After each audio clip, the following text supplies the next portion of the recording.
जय हिंद। जी गंगा क्लास में आपका स्वागत है।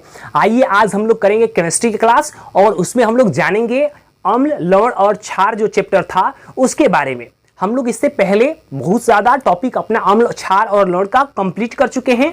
आज की क्लास में हम लोग जानेंगे सबसे महत्वपूर्ण इस टॉपिक है इस चैप्टर का पीएच स्केल के बारे में। जानेंगे पीएच मान कितना होता है और पीएच स्केल कैसे काम करता है। साथ ही साथ इस पीएच स्केल की खोज किसने की?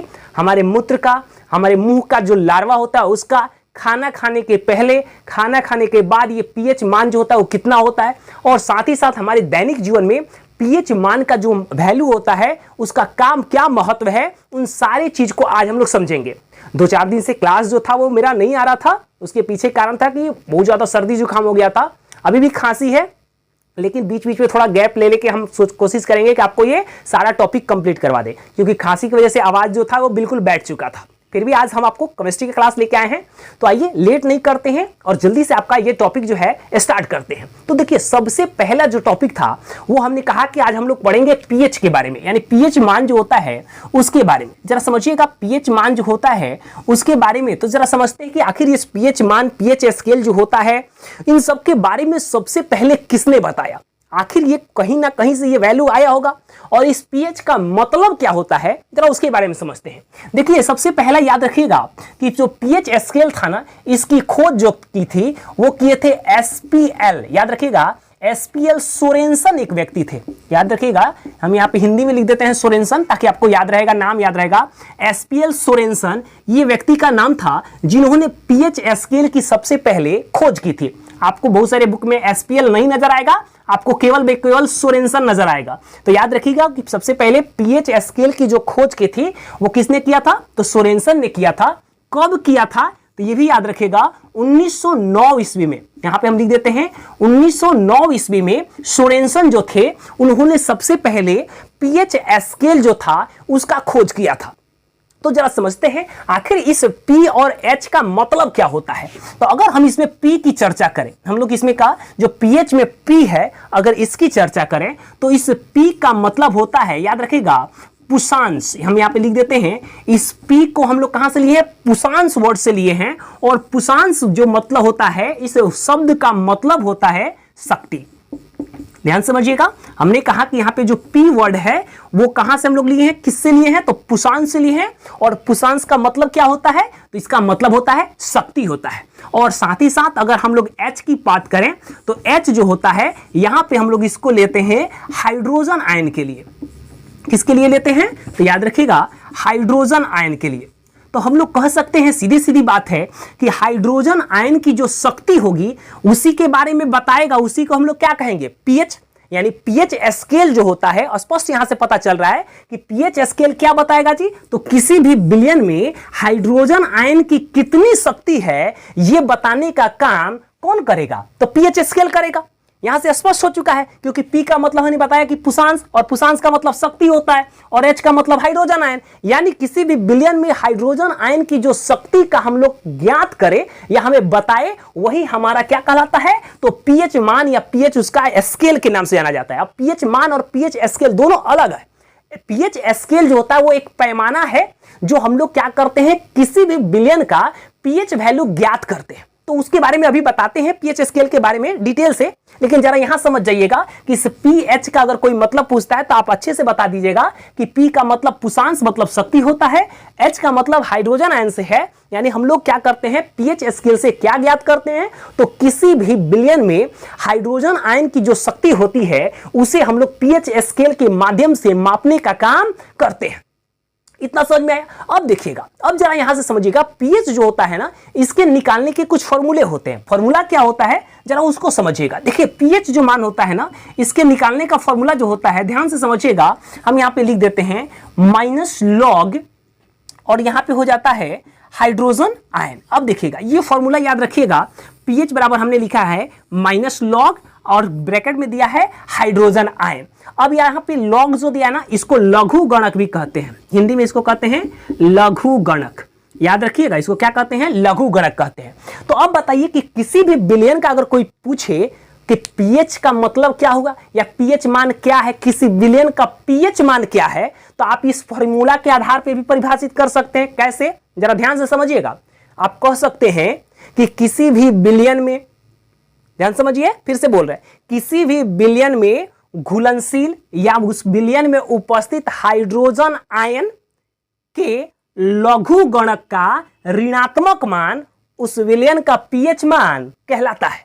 एक बार फिर से रिपीट कर रहे हैं, आप नोट डाउन कर लीजिएगा या अच्छे से समझ जाइएगा। हमने क्या कहा, किसी भी विलयन में उपस्थित हाइड्रोजन आयन जो होता है उसके लघु गणक के ऋणात्मक मान को हम लोग उस विलयन का पीएच मान कहते हैं। यानी पीएच का हम लोग फॉर्मूला भी समझ गए, माइनस लॉग, और उसके बाद क्या करते हैं, हम लोग लेते हैं हाइड्रोजन आयन। इसको हम लोग एक और फॉर्म में लिख सकते हैं। क्या लिख सकते हैं जरा समझिएगा, पीएच इक्वल टू लिख सकते हैं लॉग को जो है उसको, यहाँ देखिए माइनस का सिंबल है ना, तो इसको हम लोग नीचे भी लेके जा सकते हैं। तो ये हो सकता है क्या, यहाँ पे है लॉग ऐसे कर दीजिए और हाइड्रोजन आयन, यानी इस फॉर्म में भी हम लोग क्या कर सकते हैं, इस फॉर्मूला को लिख सकते हैं। तो ये दो फॉर्मूला हो जाता है किसका, लॉग का। तो अभी तक आप समझे पीएच स्केल के बारे में कि पीएच स्केल का जो खोज था वो किसने किया, साथ ही साथ पीएच का मतलब क्या होता है। तो हमने बताया हाइड्रोजन आयन की जो शक्ति बताता है वही पीएच स्केल होता है। इसकी खोज सोरेनसन ने 1909 ईस्वी में की थी। फिर पीएच का हमने फॉर्मूला बताया, माइनस लॉग इंटू में क्या हो जाता है, हाइड्रोजन आयन, और हमने इसके आधार पे किसी विलयन का पीएच मान को परिभाषित किया। तो कहा कि किसी विलयन में घुलनशील हाइड्रोजन आयन के लघु गणक के ऋणात्मक मान को उस विलयन का पीएच मान कहते हैं। और इसको हमने दो पार्ट में लिखा, यानी ये दो फॉर्मूला हम आपको दिए। अब देखिएगा यहां से हम आपको बताते हैं पीएच स्केल के बारे में। ये तो था पीएच वैल्यू के बारे में। अब जरा समझिए पीएच स्केल क्या होता है, जरा यहां पे ध्यान दीजिएगा।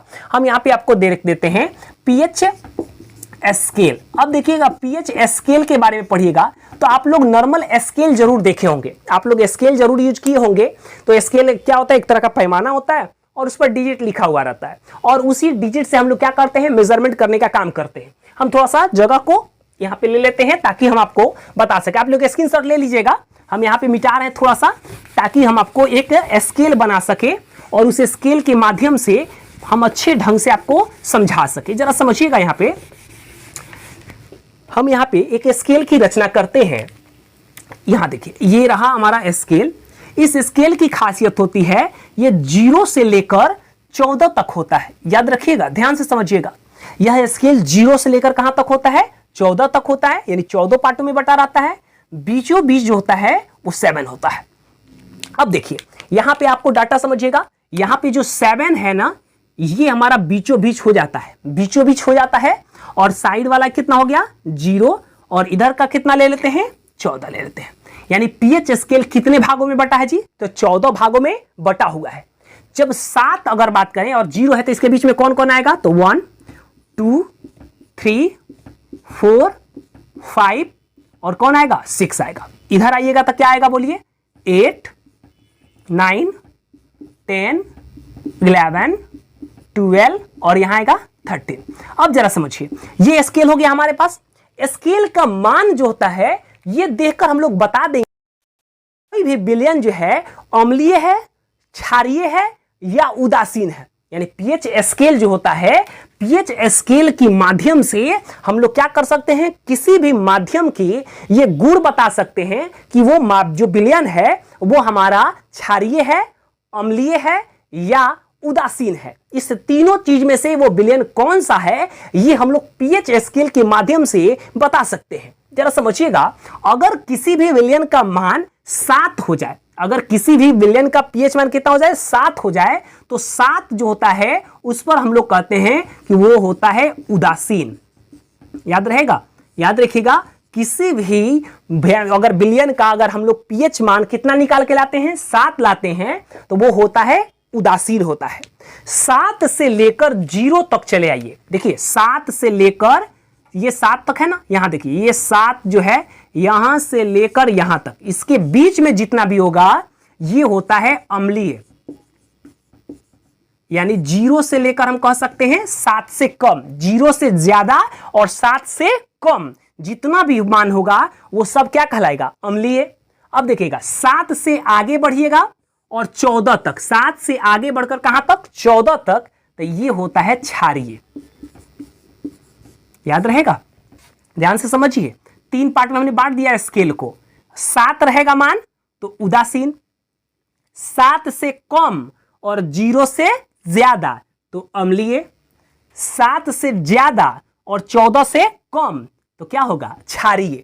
अब देखिए इसमें हम लोग मान को देखकर आसानी से बता सकते हैं कि कोई भी मान लीजिए विलयन है, वो आप बताइएगा कि विलयन जो है अम्लीय है, उदासीन है या क्षारीय है। कैसे? अगर हम कहें कि मेरे पास कोई एक विलयन है और उसका पीएच मान 5.5 है, जरा समझिएगा, हम कहें कि मेरे पास जो विलयन है उसका पीएच मान 5.5 है, बताइए कि इसका गुण कैसा होगा। तो 5.5 7 से कम है, 0 से बड़ा है, तो सीधे सीधे कह दीजिएगा कि वो विलयन कैसा है, अम्लीय है।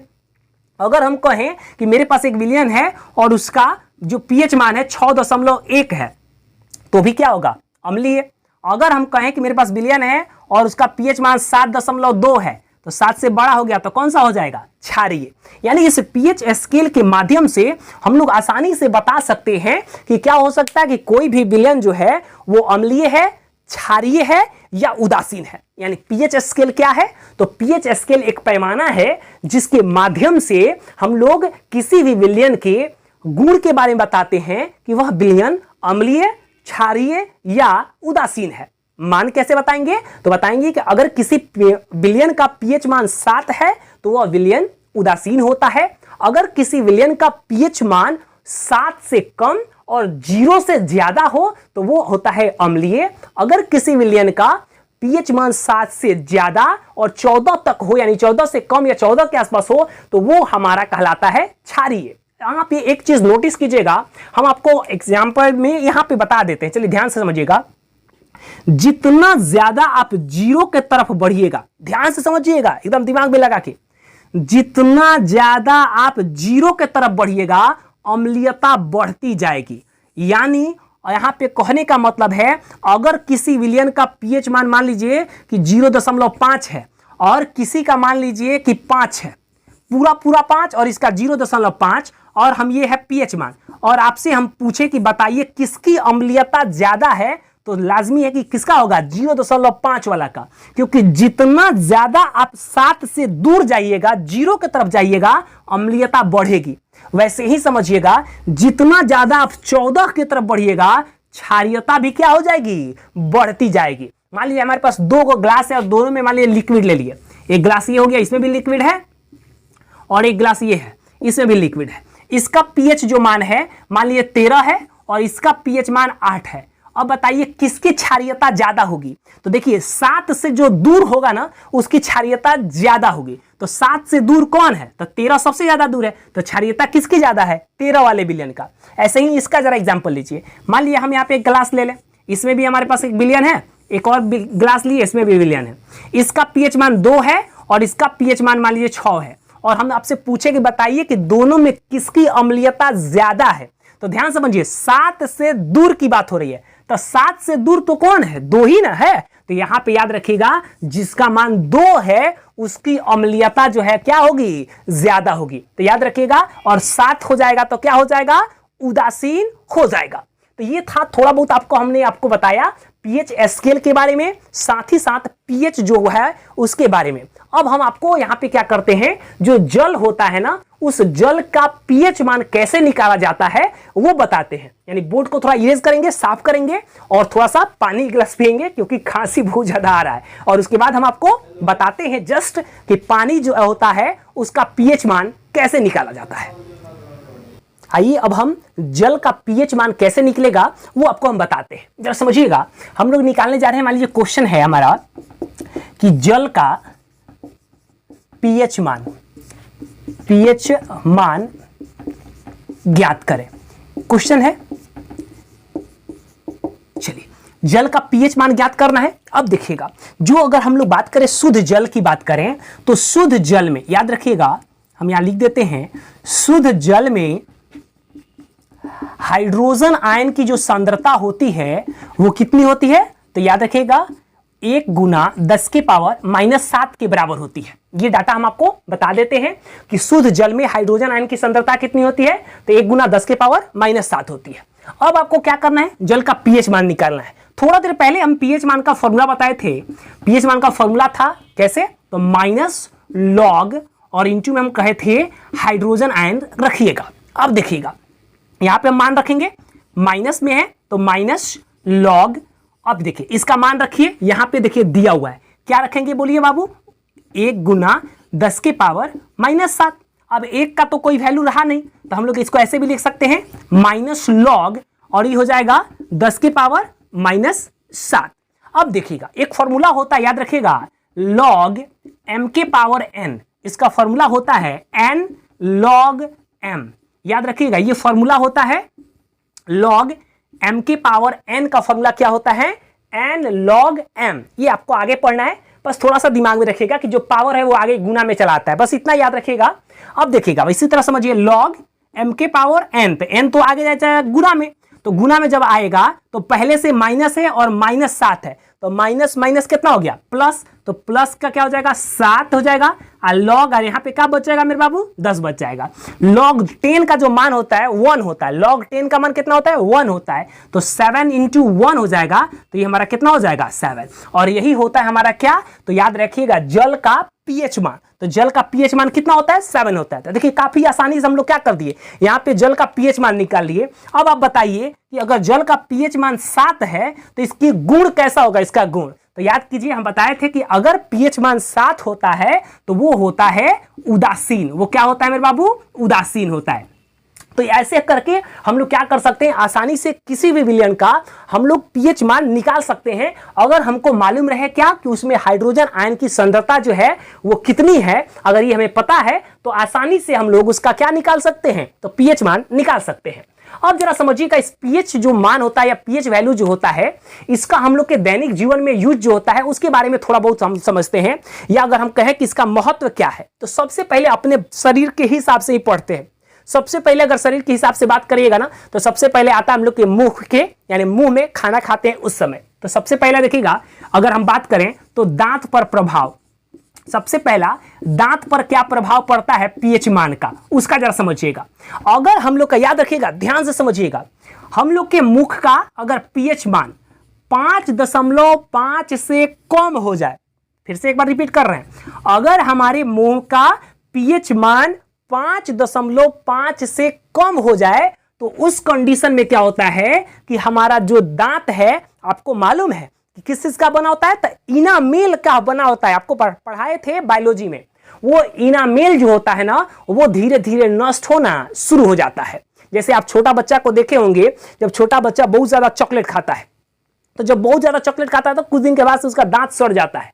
उस दांत के सड़ने के पीछे कारण यही होता है कि जब वो चॉकलेट खाता है तो उसके मुख का जो पीएच मान होता है 5.5 से घट जाता है। और जैसे ही पीएच मान 5.5 से घटेगा, बस उसका दांत जो होगा वो क्या हो जाएगा, क्षय होना शुरू हो जाएगा। यानी दांत का कौन सा पार्ट, इनामेल, हमने बढ़ाया है आपको, यहां पे हम एक बार और लिख भी देते हैं इनामेल के बारे में। आपको मालूम है कि हम लोग का जो दांत की हड्डी होती है वो किसका बनी होती है, इनामेल की बनी होती है, और वो तुरंत इनामेल को नष्ट करना शुरू कर देता है। और जब नष्ट करता है तो दांत देखिएगा काला काला पड़ के टूटने लगता है, तो हम लोग बोलते हैं कि इसका दांत क्या हो गया, सड़ गया। तो क्या आप कभी सोच रहे हैं कि तो फिर क्या सर कभी भी अगर 5.5 से नीचे आ जाए तो हमको करना क्या चाहिए? तो देखिए इसीलिए हम लोग कहते हैं कि डेली का डेली आप टूथपेस्ट से क्या कीजिए, ब्रश कीजिए। तो ब्रश करने से क्या फायदा होता है जरा समझिएगा। हम लोग जब ब्रश करते हैं ना और टूथपेस्ट इस्तेमाल करते हैं तो हमारा टूथपेस्ट जो होता है वो होता है क्षारीय। क्या होता है वो, क्षारीय। जरा समझिएगा, हमारा टूथपेस्ट जो होता है वो क्या होता है, क्षारीय होता है। और मुंह में किसका निर्माण हो गया है मेरे बाबू, अम्ल का। अब देखिए जैसे ही ये अम्ल और क्षारीय आपस में मिलेंगे तो याद कीजिए, इसके जस्ट पहले वाले क्लास में पढ़ाए थे, अम्ल और क्षार आपस में मिलते हैं तो उदासीनीकरण की अभिक्रिया होती है। और कंडीशन यहीं पे आ गया कि अम्ल और क्षार आपस में मिलेंगे तो क्या कर देंगे, एक दूसरे को उदासीन कर देंगे, मतलब एक दूसरे के प्रभाव को समाप्त कर देंगे। तो इसीलिए हम लोग को क्या करना चाहिए, हम लोग को ब्रश करना चाहिए। अच्छा, नीम का जो दातुन होता है ना वो ज्यादा फायदेमंद होता है। क्यों फायदेमंद होता है, क्योंकि नीम के जो दातुन होता है ना उसमें क्षारीयता ज्यादा पाई जाती है। तो क्षारीयता ज्यादा पाई जाएगी तो आपके मुख का जो अम्लीयता होती है ना उसको ज्यादा से ज्यादा वो क्या करेगा, खत्म करेगा। तो उस कंडीशन में आपके दांत के क्षय होने की संभावना घट जाती है। इसीलिए देखिएगा कि हम लोग का क्या करते हैं, या तो नीम के दातुन से ब्रश करते हैं या तो टूथपेस्ट से करते हैं। अगर ऑब्जेक्टिव में क्वेश्चन पूछ दे कि टूथपेस्ट जो होता है वो कैसा होता है, तो याद रखिएगा, बताइएगा कि वो कैसा होता है, क्षारीय होता है। वो कैसा होता है, क्षारीय होता है। तो ये तो हो गया दांत पर प्रभाव। अब उसके आगे जरा बढ़िए। अगर उससे आगे अगर हम बढ़े तो आते हैं अपने भोजन का, जब पहुंचता है हमारे आमाशय में, वहां पे भोजन जब आमाशय में पहुंचता है यानी पाचन पर प्रभाव। दूसरा अगर हम बात करें, दूसरा टॉपिक हम देते हैं यहां पे पाचन पर प्रभाव, पाचन पर प्रभाव के बारे में। अब जरा समझिएगा। अच्छा, पाचन पर प्रभाव की अगर हम लोग बात करें ना, तो आपको मालूम है कि हम लोग का जो आमाशय होता है उसमें हाइड्रोक्लोरिक अम्ल का स्राव होता है। ये पढ़ाए हैं, आपको याद होना चाहिए। बायोलॉजी का पहला चैप्टर जब पढ़ा रहे थे तो वहीं पे पढ़ाए थे कि हमारे आमाशय में HCl का निर्माण होता है, यानी हाइड्रोक्लोरिक एसिड का निर्माण होता है। और ये क्या करता है कि हमने बताया था कि जो भी हम भोजन करते हैं और उसमें बैक्टीरिया आते हैं, उस सबको नष्ट करने का काम करता है। कभी कभी क्या होता है ना, HCl की मात्रा बढ़ जाती है। कभी कभी क्या होगा, HCl की मात्रा बढ़ जाती है। तो जब HCl की मात्रा बढ़ जाती है तो हम लोग कहते हैं कि गैस्ट्रिक के हम लोग शिकार हो गए, यानी हम लोग को गैस बनने लगता है, तरह तरह की दिक्कत होने लगती है। तो उस कंडीशन में देखिएगा हम लोग क्या करते हैं, दवा लेते हैं। दवा एंटासिड के रूप में लेते हैं या मिल्क ऑफ मैग्नीशिया, याद रखिएगा, नाम याद रखिएगा, मिल्क ऑफ मैग्नीशिया। हम एक बार और रिपीट कर देते हैं, लिख भी देते हैं यहाँ पे, किसका यूज करते हैं, milk of magnesia. Milk of magnesia का यूज करते हैं और तुरंत हमको क्या होता है कि जो गैस बना रहता है उससे राहत मिल जाती है। अगर आपको कभी गैस्ट्रिक का सिरप मिले ना, तो उसको जब पढ़िएगा ना, तो उस पर कहीं ना कहीं जरूर मिल जाएगा मिल्क ऑफ मैग्नीशिया। तो याद रखिएगा, वो चूंकि क्षारीय होता है और पेट में HCl की मात्रा बढ़ गई है, तो उस कंडीशन में तुरंत एक दूसरे को क्या कर देता है, उदासीनीकरण कर देता है और हम लोग को राहत मिल जाती है। दो चीज हो गया। तीसरा टॉपिक की बात करें तो अभी थोड़े दिन पहले ही हम आपको पढ़ाए हैं, बायोलॉजी की ही बात करें।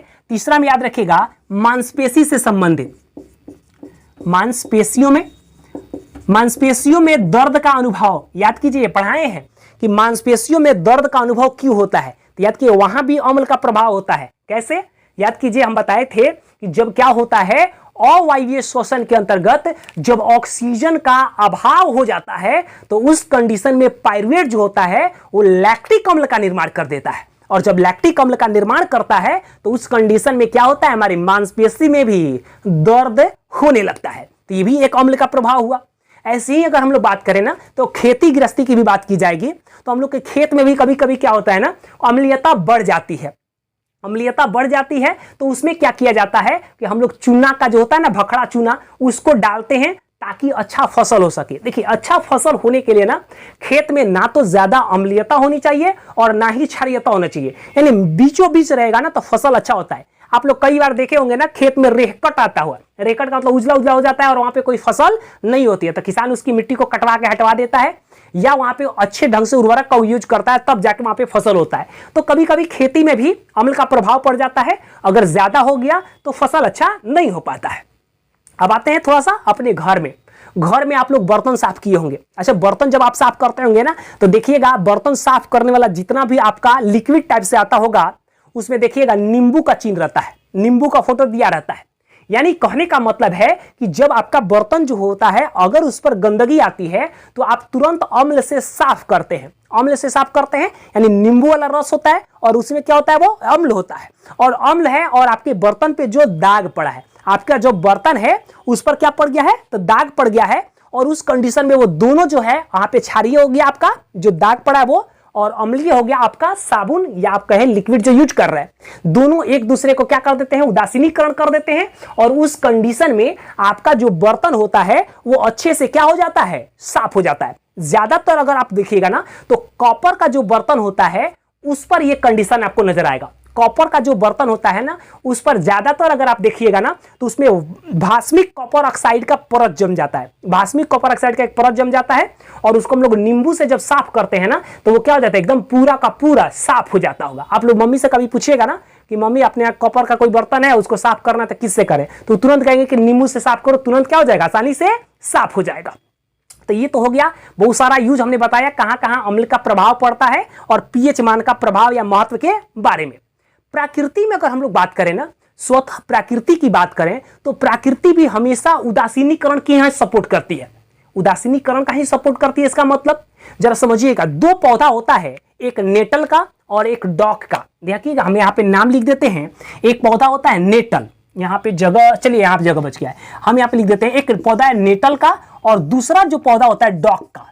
अब देखिएगा, अगर आप क्या होगा ना, नेटल पौधा के संपर्क में अगर चले जाइएगा, नेटल पौधा के संपर्क में जब जाइएगा ना, तो आपको पूरा खुजली होने लगेगा, पूरा पैर हाथ खुजलाने लगेगा, जहां जहां वो उसका पत्ता लग जाएगा खुजली होने लगेगी।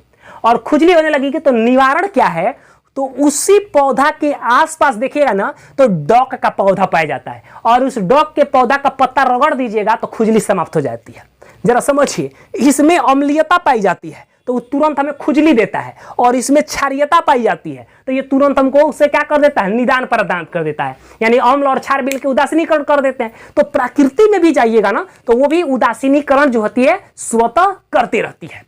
तो ये था पूरा का पूरा अम्ल के जो महत्व होते हैं उनके बारे में। अब जरा हम आपको बताने जा रहे हैं अम्ल और क्षार जो होता है उसमें क्या अंतर होते हैं, क्षार और क्षारक में क्या अंतर होते हैं, दो चीज, और तीसरा बताएंगे कुछ प्रमुख चीज के बारे में, यानी किसका पीएच मान कितना होता है, जो तीनों सबसे इंपॉर्टेंट है। अभी आपको जस्ट हम बताते हैं, बोर्ड को साफ करेंगे, इरेज करेंगे, और हम आपको बताते हैं अम्ल और क्षार में क्या अंतर है। आइए अब हम आपको बहुत ही महत्वपूर्ण टॉपिक पर बताने जा रहे हैं, जिसमें हम लोग जानेंगे अम्ल और क्षार में क्या अंतर होता है, क्षार और क्षारक में क्या अंतर होता है, और कुछ प्रमुख अम्ल के बारे में कि किसका पीएच मान कितना होता है। इन सारी चीज के बारे में समझेंगे। ये स्लाइड आपके लिए सबसे इंपॉर्टेंट है, क्योंकि यहां से ऑब्जेक्टिव क्वेश्चन और सब्जेक्टिव क्वेश्चन दोनों एग्जाम में पूछता है। तो जरा ध्यान दीजिएगा, सबसे पहले हम लोग जानने जा रहे हैं कि अम्ल और साथ ही साथ क्षारक में क्या अंतर है। देखिए, हमने सबसे पहला डाला है अम्ल और दूसरा क्षारक। देखिए, सबसे पहला तो आपको याद होगा कि अम्ल जो होते हैं वो स्वाद में कैसे होते हैं, खट्टा होते हैं, और क्षारक जो होते हैं स्वाद में कैसा होता है, खारा होता है। तो पहला अंतर तो कंप्लीट। देखिए, ये स्वाद में खट्टा और दूसरा इसका स्वाद में कैसा होता है, खारा होता है। दूसरा अंतर पे आइए, ये जो अम्ल होता है ना, ये याद रखिएगा, ध्यान से समझिएगा, अम्ल जो होता है ना नीले लिटमस पत्र को लाल कर देता है। देखिए, नीला लिटमस पत्र को जब डालिएगा ना तो ये कैसा कर देगा जी, उसको लाल कर देगा। याद रखिएगा, अम्ल खतरनाक होता है, थोड़ा सा समझिए, अम्ल खतरनाक होता है तो किस कलर में चेंज करेगा, लाल में चेंज करेगा। तो याद रखिएगा, अम्ल नीले लिटमस को लाल करता है, तो क्षारक क्या करेगा, आपको तुरंत या उसका अपोजिट कर दीजिए, यह लाल लिटमस को नीला करता है। तो देखिए, यह लाल लिटमस को क्या करता है, नीला करने का काम करता है। दो अंतर क्लियर हो गया। तीसरा अंतर की अगर हम बात करें तो याद कीजिए, आर्हेनियस के अनुसार जब आप परिभाषा दिए थे उसके हिसाब से अम्ल जल में घुलकर हाइड्रोजन आयन देता है, और क्षारक जल में घुलकर OH यानी हाइड्रोक्साइड आयन देता है। तो देखिए, तीसरा अंतर वही है, यह जल में क्या करता है, हाइड्रोजन आयन देता है, और ये जल में घुलकर क्या देता है, हाइड्रोक्साइड आयन देता है। तीन अंतर हो गया। चौथा अंतर की अगर हम लोग बात करें तो याद कीजिए, अम्ल जो होते हैं वो क्षारक को उदासीन कर देते हैं। देखिए, यह क्षारक को क्या कर देगा, उदासीन कर देगा। वही अगर क्षारक की बात करें तो क्षारक किसको उदासीन करेगा, अम्ल को उदासीन करेगा। तो ये हो गया, यह अम्ल को उदासीन कर देता है। अगर इस अम्ल का पीएच मान के आधार पर एक अंतर करें तो अम्ल का पीएच मान 7 से कम होता है, और क्षारक जो होता है इसका जो पीएच मान होता है 7 से ज्यादा होता है। तो देखिए, यही क्या हो गया, 7 से अधिक होता है। तो ये रहा 5-5 दोनों में अंतर, जो बड़ा इंपॉर्टेंट है। आप पूरा का पूरा इसको याद करके रखिएगा।